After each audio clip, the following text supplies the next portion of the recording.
Hello and welcome back to Just a Conversation. I'm your host, Montrelle.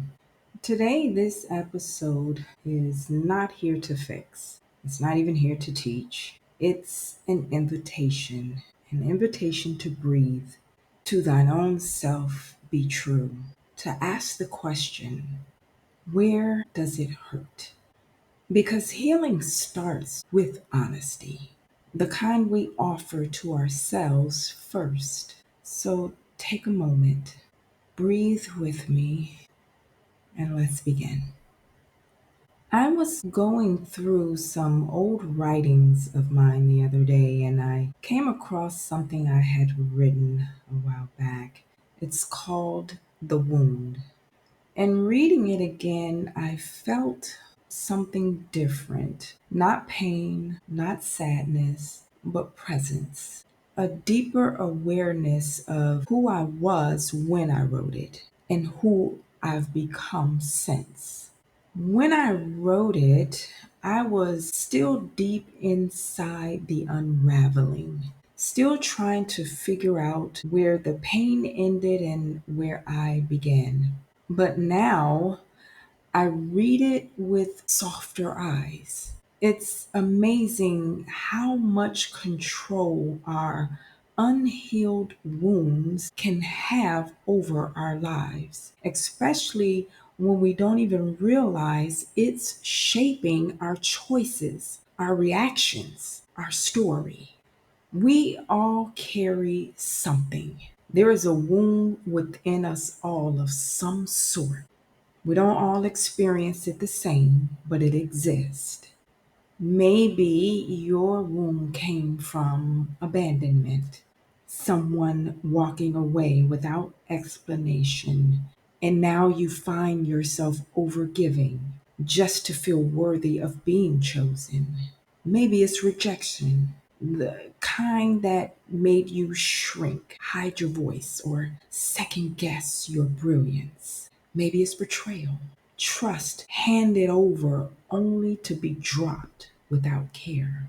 Maybe your wound formed in the silence when you needed comfort and no one noticed your ache. Could it be that you were the strong one, the resilient one, until being strong just became your way of never falling apart in front of anyone, not trusting anyone with you? Here's what I have to say about that. The wound exists not because we're broken, but because we cared, because we loved, because something once mattered deeply to us. And when it was shaken by loss, silence, by betrayal, it awakened what we thought we had buried, what we believed we'd already moved past. This wound lies dormant. It remains, not as punishment, but as a quiet reminder, a signal, a sacred scar that says you survived what tried to undo you. It may always be there, but it doesn't always have to hurt. Sometimes it stays to teach us to set better boundaries, to trust our gut, to love from fullness instead of fear. The wound can become the reason you know how to hold others, how to listen without fixing, how to speak up when silence is no longer safe. It becomes your wisdom, your discernment, your depth. You don't have to erase it, you just have to stop letting it erase you. That's why awareness is everything.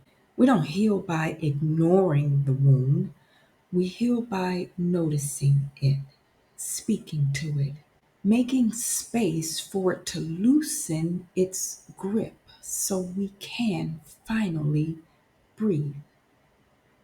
I'll leave you with this. Sometimes healing isn't about getting over it. It's about learning to walk with it wisely instead of letting it walk all over you. It's about honoring the version of you that held everything together when nothing felt safe. It's about asking, where does it hurt? And finally, listening, because when you give our pain a voice, we reclaim our power. This is your invitation to notice, to name, to gently begin again. Honor your feelings, own your truth, and be gentle with what still needs time. Before we close, I invite you to continue the conversation with me. Listen to more episodes of Just a Conversation, where healing, truth, and authenticity always has a seat at the table. Join the Hey Hi, How Are You movement, because checking in with yourself and others is a sacred act of presence. And if you're seeking deeper guidance, we offer open ear communication sessions. It's a safe place to be heard, supported, and gently guided through whatever season you're in. If you're ready for a conversation that meets you where you are, or to explore other offerings, visit the website through the link in the description. And if you need something to help hold the energy of this episode, I created a free fillable journal called Permission to Be. You can download it using the link in the description. Thank you so much for spending this time with me on Just a Conversation. Until next time, have the audacity to be authentically you. I'm Montrelle, and this has been Jack.